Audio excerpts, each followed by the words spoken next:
Why, hello there, everyone. It is June 25th. It is a Sunday, and that can only mean at this point that it is time for another AEW Collision review here on the MrWarrenHayes Show channel. Hello. I'm Mr. Warren Hayes. Hope you're doing well on this Sunday. An audio-only experience today. This is what we're going to call it. You know, it's not just tuning in and listening. It's an experience.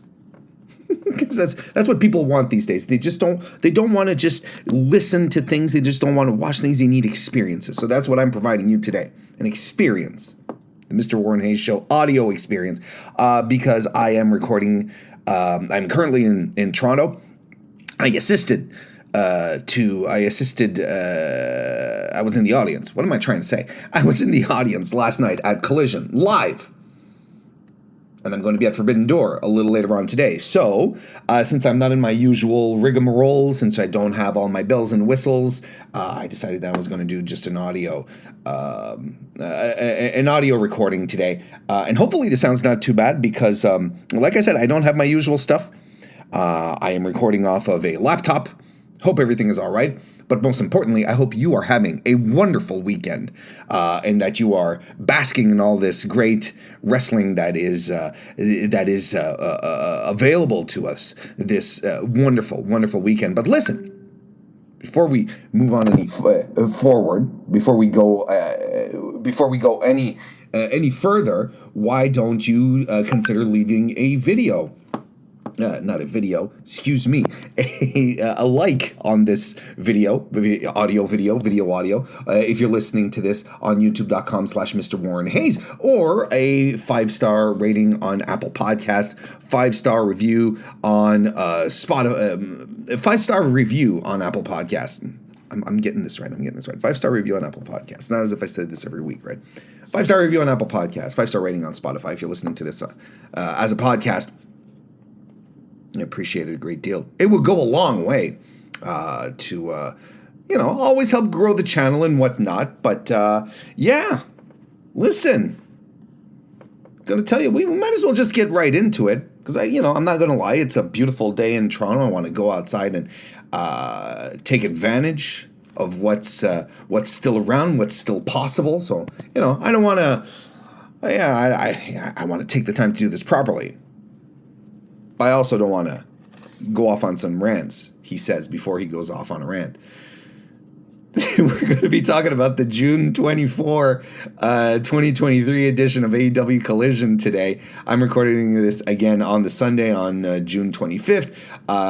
It was, of course, at the ScotiaBank Arena in Toronto, Ontario, Canada. According to WrestleTix, 6,028 tickets were distributed. This is probably not the final count.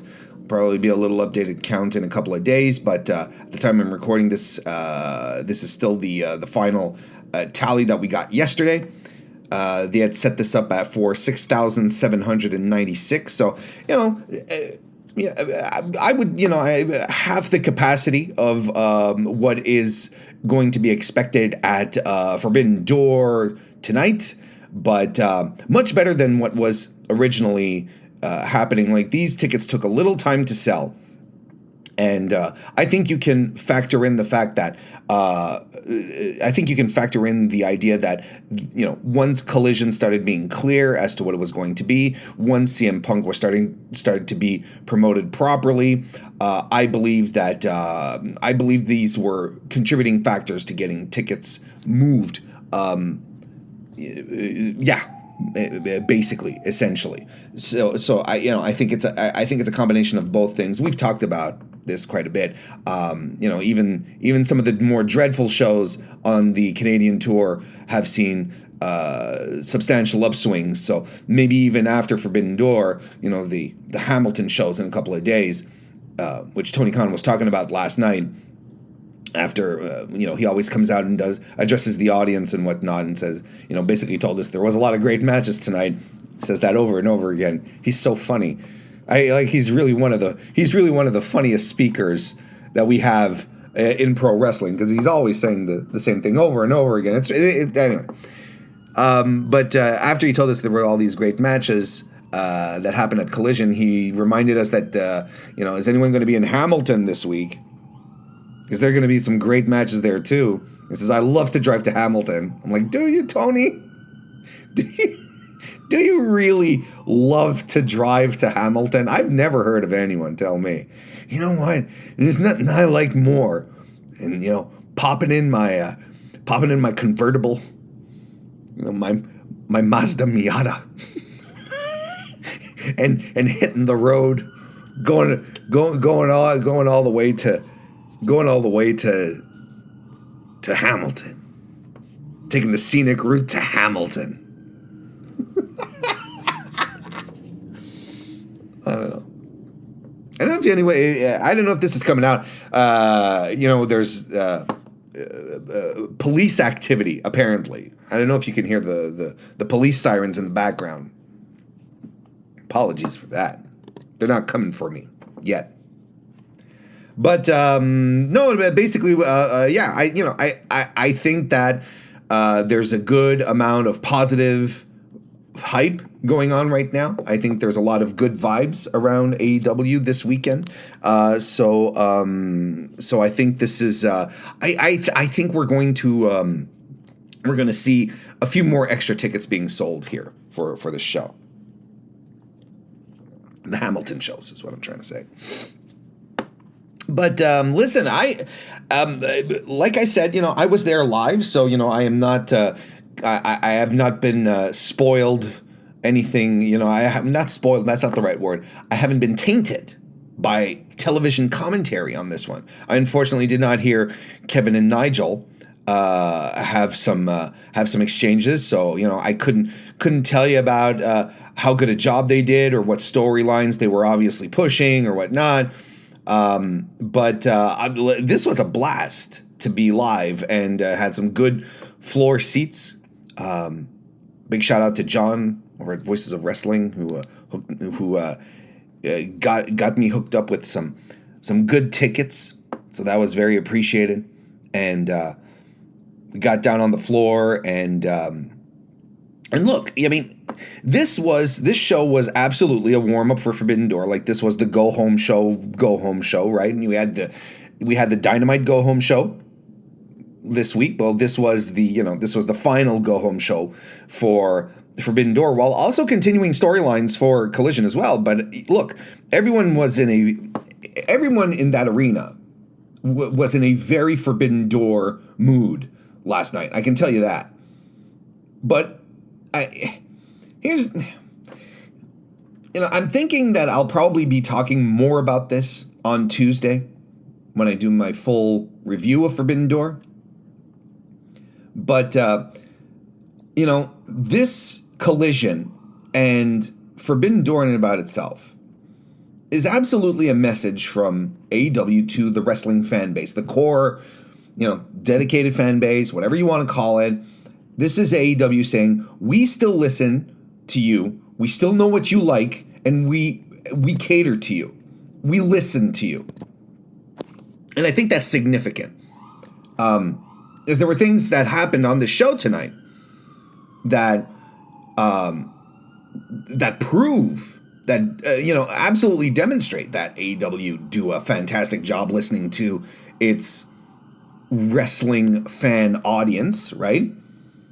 And at the same time, also in the meantime, take the time to do things that are for them, while sort of proving wrong maybe other people who are like, well, no one is going to know who this person is, and so on and so forth. It's crazy when you think about it that catering to your base, I guess, can pay dividends, can be exciting. A weekend like Forbidden Door and Collision like this is for wrestling fans. It's for people like me, and most likely you as well if you're listening to this. I'm trying to find words. I'm trying to find a way to express it without being, unnecessarily confrontational, because it's not the point, and because there's a lot of positivity to all of this, to everything that's happening this weekend. But, you know, we're going to have to reach a point where people who aren't on board with this should be completely ignored, and it doesn't matter if that makes sense. Like, it doesn't matter if some people don't know who certain wrestlers are and it bothers them, because I was in an arena packed with, 6,000 people, right? Who absolutely went nuts to wrestlers who are never on American television screens. North American television screens at the very least. I'm talking in circles, in riddles. Let's get to the show. You'll see what I mean. Tony Schiavone's in the ring. He's getting ready to introduce Sting and Darby so they can announce who their mystery partner is going to be for the trios match at Forbindor 2. But before he can get Sting and Darby in the ring, Chris Jericho's music hits. Of course, big reaction from the crowd. Lots of Judas singing. Don't worry, I didn't partake. Jericho's out with Minoru Suzuki as well. After the sing along, he says Sammy isn't there either, and he tries to pressure Tony Schiavone into telling him who the mystery guy is, because apparently Schiavone knows who it is. But then Sting and Darby come out, and they make it official. It is Tetsuya Naito, whose music hits. I was there. Starlight, listen, I am going to hammer this home at every opportunity I have when talking about Tetsuya Naito's theme song, Starlight, right? One of the greatest theme songs, wrestling themes of all time. Always excluded from discussions. We're going to talk about the Stone Cold Breaking Glass. We're going to talk about whatever incarnation of Taker's theme, right? All that stuff. Macho Man coming out to Pomp and Circumstance. But Starlight, man, that theme, it's legendary. It's great. I went nuts. And you know what? I wasn't the only person who went nuts. That whole arena went nuts. From what I saw in the Discord, apparently it was as people were watching along live from home.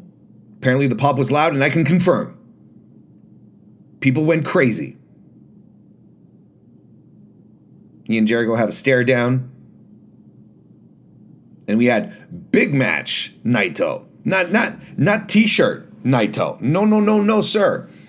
We had the robes, the suit. I think he was carrying wasn't he carrying an LIJ cap too? And we had full regalia Naito. It's a big deal. So that's all set. A lot of us were expecting that. Earlier in the day, AEW had, earlier in the day, Saturday, they had released their meet and greets that they had announced earlier in the week. They had said on Friday at 10 a.m.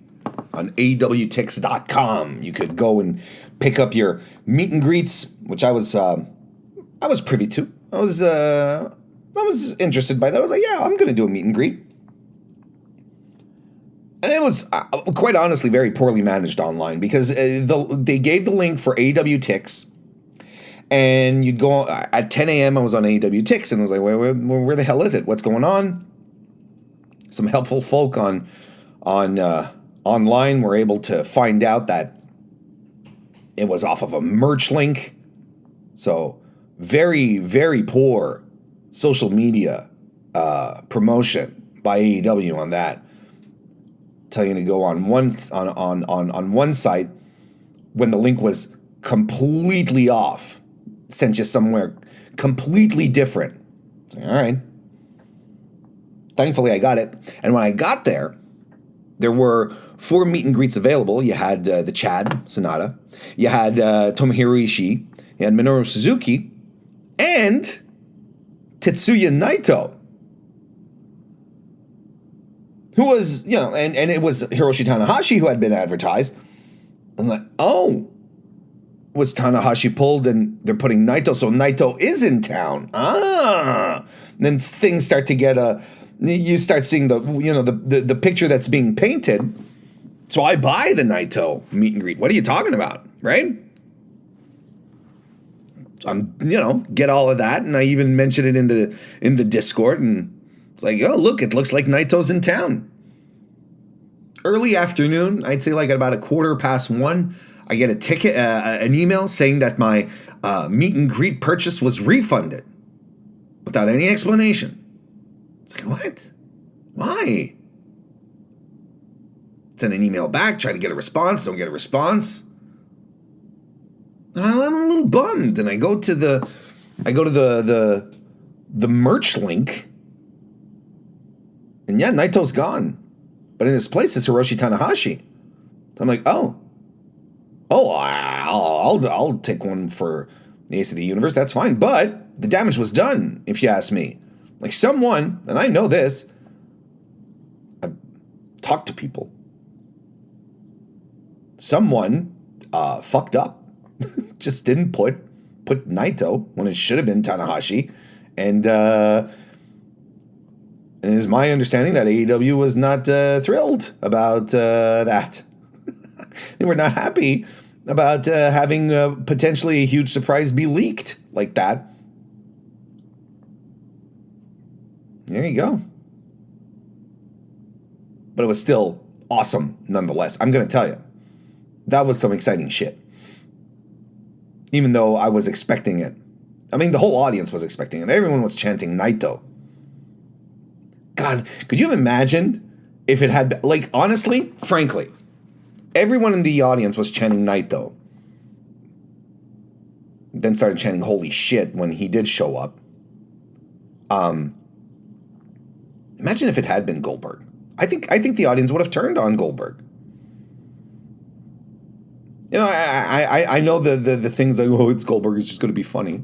But I honestly think the audience would have turned on him.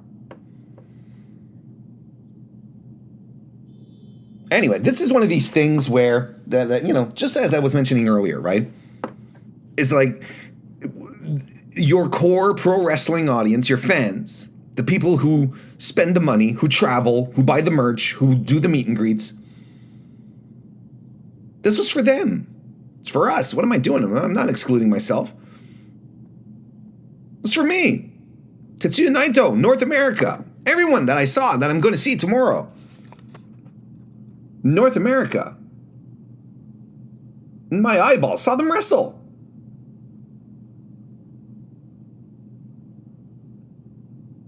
I mean, we were even treated to multiple surprises during the Ring of Honor tapings. I'm not going to spoil them. You guys and gals and non-binary pals know I don't like to do the spoilers. But at the Ring of Honor tapings, there were a bunch of people who showed up there too.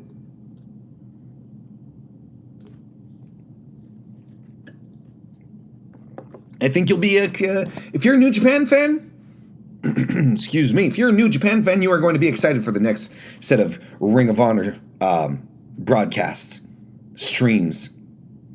It's going to be good. But, listen. Everyone in this audience knew who Naito was. Everyone knew, and they were expecting him, because that place went bananas. I think the only thing that was louder than Naito's pop last night was the reaction CM Punk got. We'll get to that. Then we get a Miro promo. Back in the dark, cutting his brooding, fearsome promos. Not fierce, fearsome. Use some words, Warren. You're an English major. What are you doing? I've been in exile for almost a year, and then I was summoned, he says. And when that coward finally spoke, he told me I would be his favorite champion once again. Huh.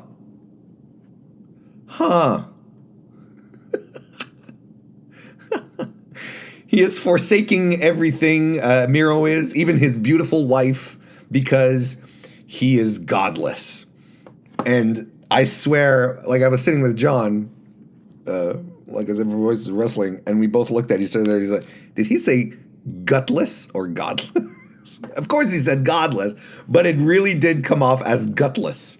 I don't know if that's what it came across. Maybe it was the arena. I don't know. Then we get our first match of the night: Hiroshi Tanahashi defeating Swerve Strickland. Look, Hiroshi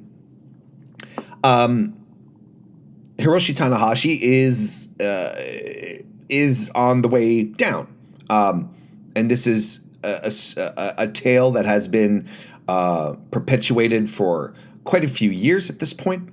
That, you know, Tana's legs, his knees specifically, are completely shot. And you know, he's getting up there in age as well. When is he going to transition to the dads, so on and so forth? But I don't think it's been as clear or as evident or prevalent as it has been over the past year or so. I think for the first time, like, you know, a lot of us who watch New Japan have noticed it, and a lot of people who cover New Japan on the regular have pointed it out. Tanahashi's body is not there anymore, and he, for the first time, has been showing his age, has been showing that his body has the wear and tear, and he just can't keep up. And even though it was really cool to see him live, don't get me wrong, this wasn't his best work match. Far from it. I'm trying to remember, you know, when he worked such a, I don't want to say a bad match, but not a good one. Does that make sense? Like I said, it's something we've known, you know, that was going to come. I think this year it's been hitting particularly hard. And maybe it was to be expected. I don't know.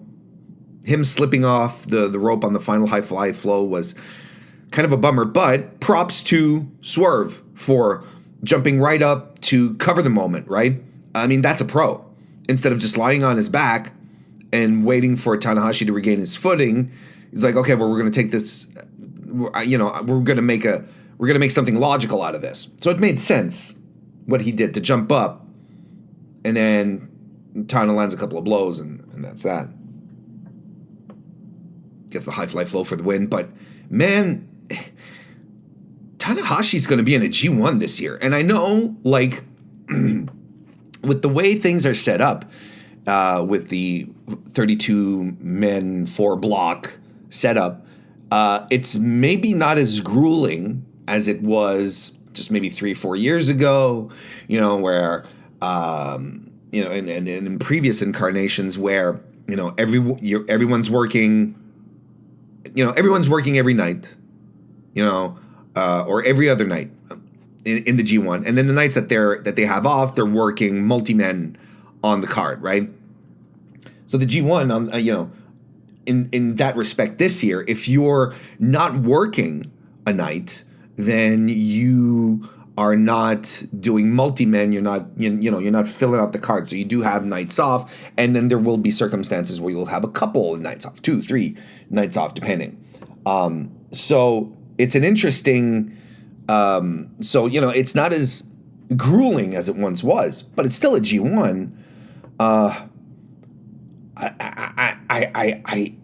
don't know what Tanahashi's going to end up looking like in this tournament. And don't get me wrong, again, like, I'm not trying to sell him short. Like, this is one of the greatest wrestlers of all time. A guy who carried an ailing company on his back to reemergence, and a guy who I'm taller than. I'm taller than the ace of the universe. I have photographic proof. Like I said, I did the meet and greet. Went up to him, shook his hand, took off my LIJ cap, had a good laugh with that. Took a picture, and I'm taller than him. I am taller than the ace of the universe. Does that mean I can do a G1? Hell no. After the match, MJF's music hits. Crowd goes bananas. Another huge reaction. Wait, I was saying, you know what? Probably MJF got one of the top 3. He was up there with the Naito reaction. Like, people were really excited to see MJF. But of course he wasn't there. What are we doing? He hit the Tonytron. He said he told Tony Khan that he'd only show up to the pay-per-view if he and Tanahashi went on first, because he doesn't want to be in Canada for a second longer than he has to. Dick. And he doesn't want a bunch of, what did he call them? Indie jabrones from Japan. He didn't want to watch a bunch of indie jabrones from Japan. And then he said he's gonna beat Tanahashi because he's not on the level of the devil. I like that. I like that little line that he's got going for him. Not on the level of the devil. I think it's good. So yeah, I guess we have our opener for Forbindor. Quite honestly, it makes sense. Anyway, good segment, but a weird match. Andrade El Idolo was next. He defeated Brody King by disqualification. A rare DQ in AEW history. I don't know how this match came off on TV, but I thought it was good. I thought this was good stuff. Big love for Brody King in Toronto, even though Andrade was still over as well. Don't get me wrong, but Brody got a lot of love from the local crowd. Big moonsault onto the floor by Andrade. Brody wails. He wails on Andrade so much that his chest gets bright red, and you can see it from where we are. It's like that dude's chest is raw, brother.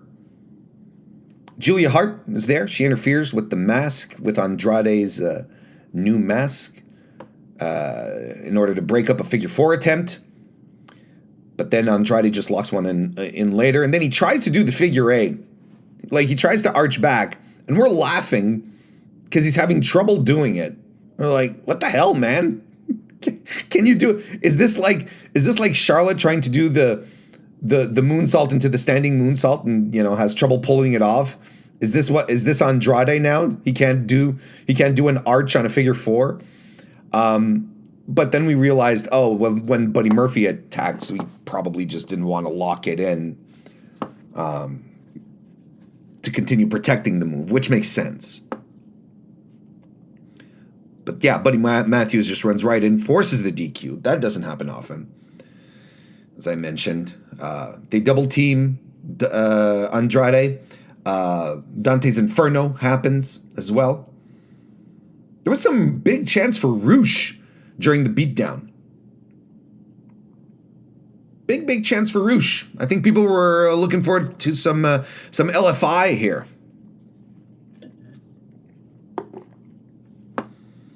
Then something happened.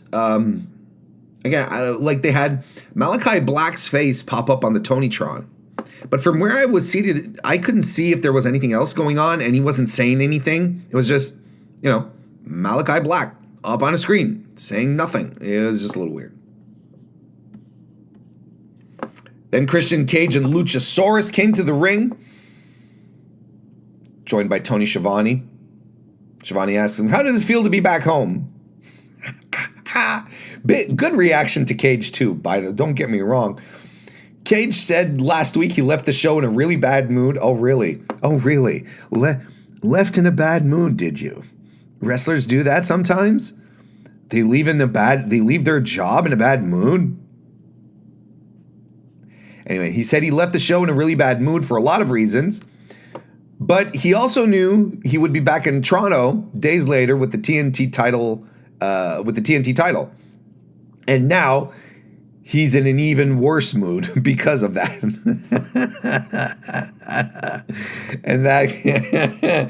and that started to draw the ire of the local crowd, of course. It says, and I wrote this down, this city breeds losers, and in turn, it's populated with losers. You're okay with mediocrity. I'm not. And then he rips on the Maple Leafs. It's a sore spot in Toronto. the Maple Leafs, right? It's really it's a sore spot. And he said, no more open challenges. You're going to have to fight to earn a shot at this title. That's essentially the gist of it, getting some heat. Luchasaurus didn't touch the title at all, as far as I could tell, which is hilarious to me. I think this is a great gimmick. I love this so much. And quite frankly, I really, really hope, with all sincerity, that when Jungle Boy goes through his full turn and wins the FTW title off of Hook, because you know that's inevitable, right? And he does that, I hope he comes back to the fold.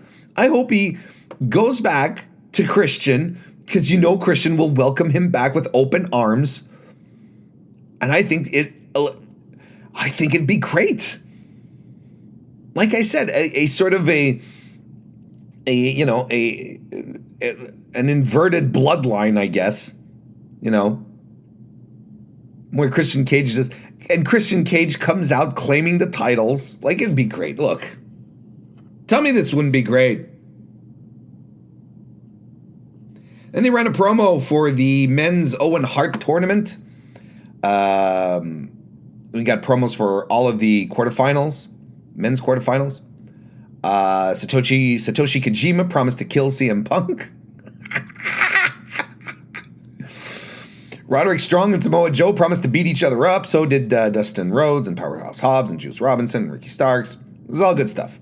And that led us to the Owen Hart Foundation's 2023 Women's Tournament quarterfinal match, where Willow Nightingale defeated Nyla Rose. This was all right. God, the audience loves Willow. Oh, this crowd was up on their feet, clapping their hands, chanting all the way all along for Willow. Like Willow has that natural connection to the audience. It is unreal.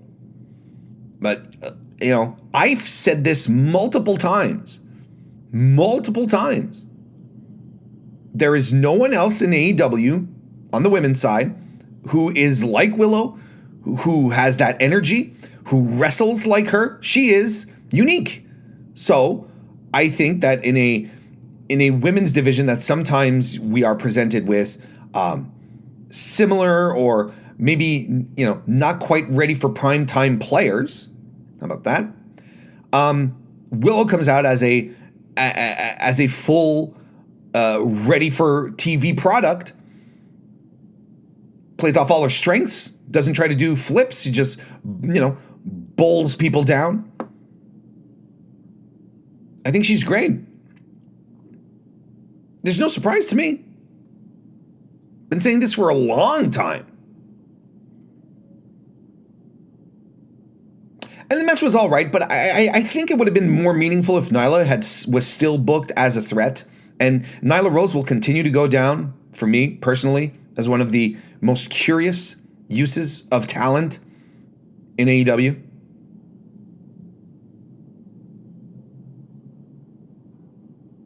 Willow wins the match. After the match, the Outcasts swarm Willow, but Sky Blue runs in with a chair. Good reactions for Sky Blue, but, definitely not as loud as the other women here. She's, Sky Blue is in the midst of a little push, right? Sometimes you got to throw people in the deep end. Sink or swim.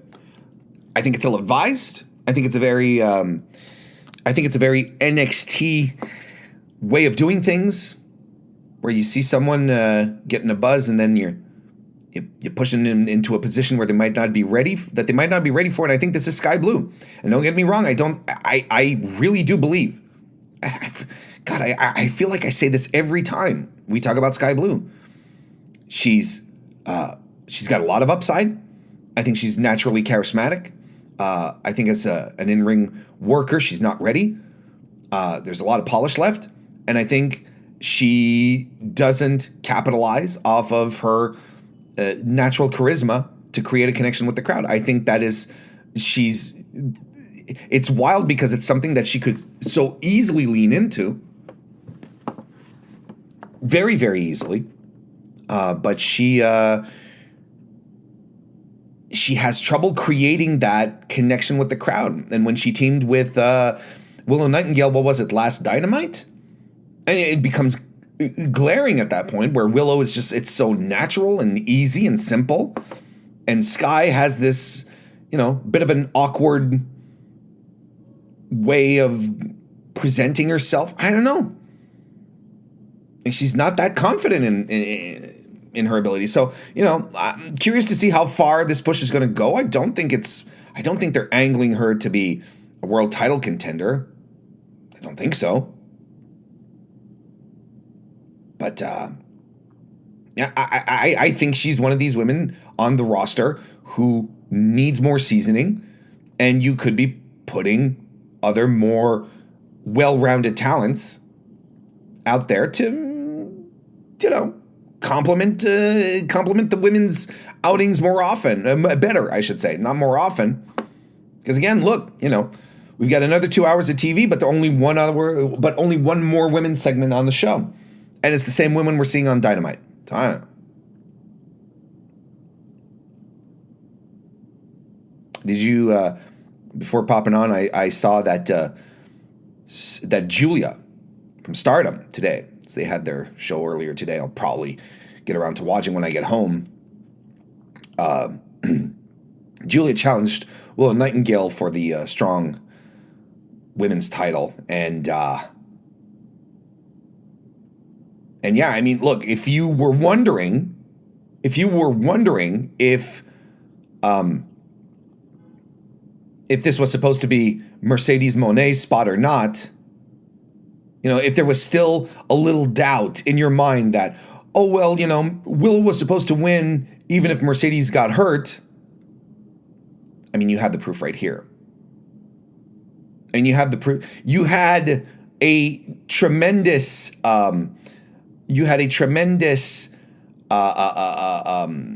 situation, or at least a dangle of proof when we got Toni Storm versus Willow Nightingale, because clearly Mercedes was supposed to have that spot. Was it against Toni? Was it against Jamie? Couldn't tell you. But at the very least, we were supposed to get Mercedes Moné on Forbidden Door, and then the match that everyone had been talking about and hoping for, Mercedes Moné versus Julia.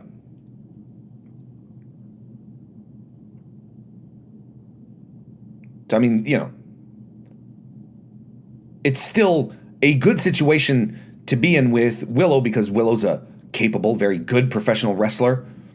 Had it been anyone else, anyone who didn't have that crowd affinity, that connection, and those capabilities, probably we'd be in a little more trouble. But this is good.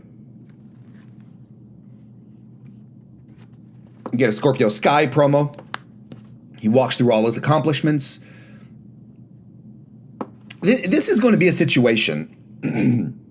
This is going to be a situation where Scorpio can talk all he wants.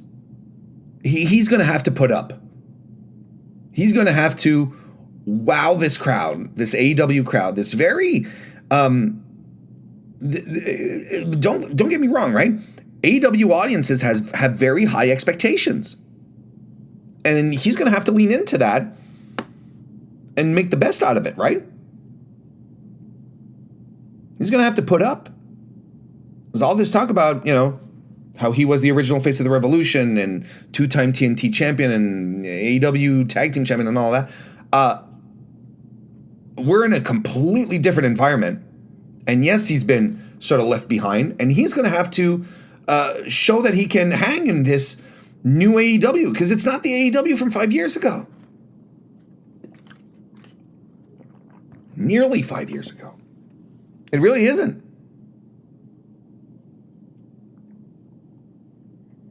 We get a Powerhouse Hobbs squash. He defeats Jeremy Prophet. Proper squash. No sign of the QTV people, which I think is good. Especially off of that awful segment from Rampage. that was only bearable because of the Anthony Bowens "he is gay" reaction, which was fantastic. As he said, first time that not first time. He said it never happened to him, right? That being chanted "he is gay" was used as a positive. What a tremendous moment. But otherwise, what a shit segment.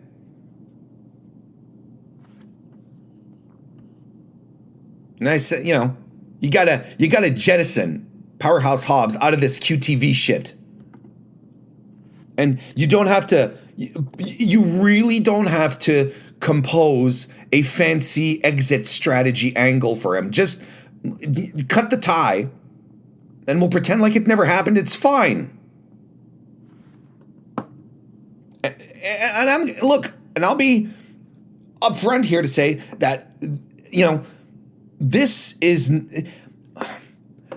Hobbs having QT Marshall as a talking piece was such a good fucking pairing. But then they decided to do this sports entertainment bullshit that is not entertaining, not funny, cringe.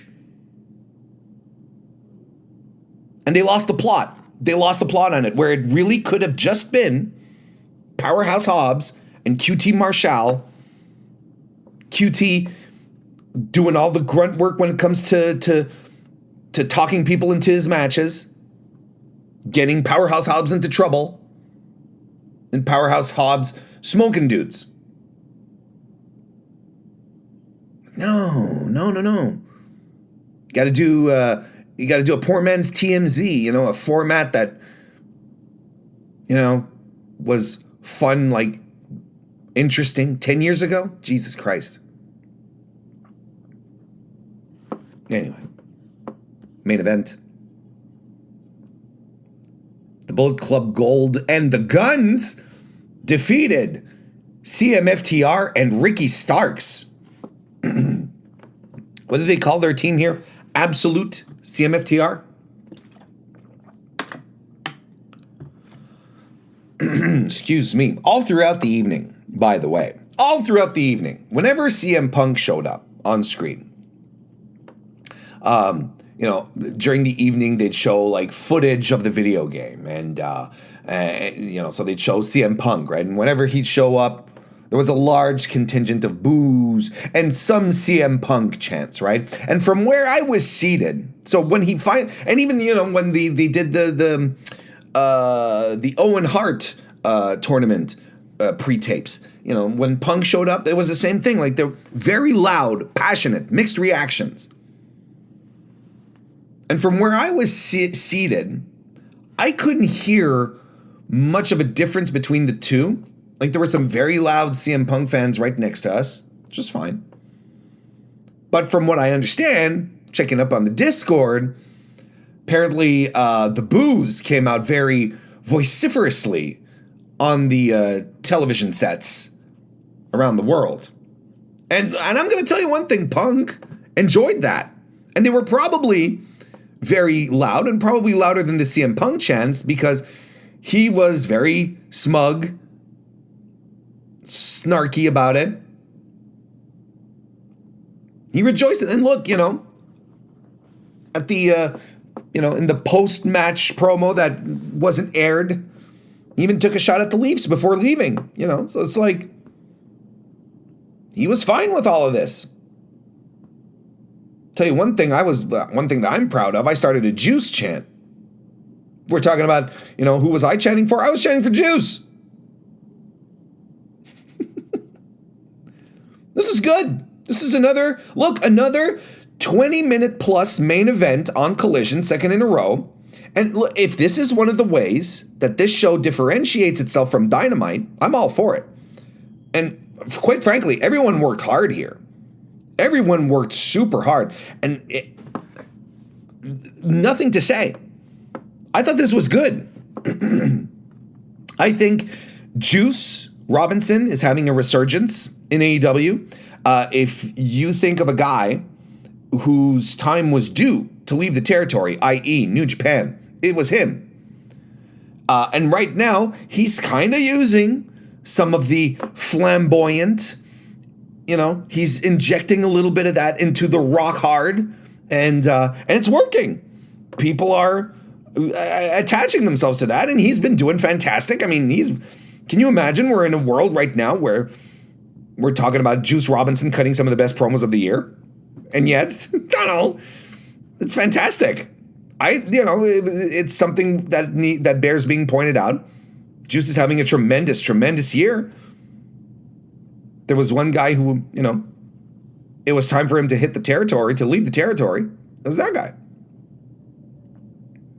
People were very into Jay White versus CM Punk.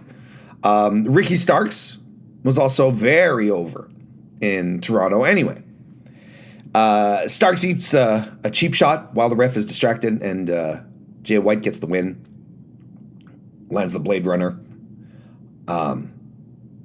Yeah, listen, I mean, there was a lot of stuff going on. A lot of people flying around. CM Punk bumped quite a bit in this match. Kind of did the opposite of what he did last week. I mean, and of course, and after the match, the Guns joined the Bullet Club Gold. That is something that I was not expecting. Let's see how this goes on. But CM Punk adds an energy to these matches that no one else really can. He's in a class by himself. And it's really a love him or hate him. You're going to react to him, and that audience was loud. It was super loud and into it when he was there, whether they were pro or anti. Hell, there was even a small na na na hey hey hey goodbye chant that was started up when Absolute CMFTR lost the match. And when the babyfaces rushed the ring after the cameras were cut, when the babyface rushed the ring to send the heels packing so they can do their post-match promo, there were boos in the audience. Like, hey, go away.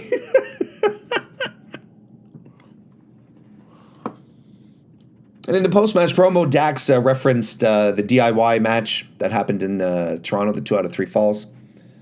That happened in Toronto, and he said our careers have been in an upward trajectory ever since, despite, what did he say, three rough years? To say the least. No, it was,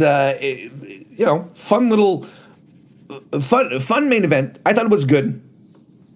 Thought it was well worked. Can't give you more details. I'm not there writing down notes. I'm in a live crowd. God damn it. But it was fun. It was really, really fun.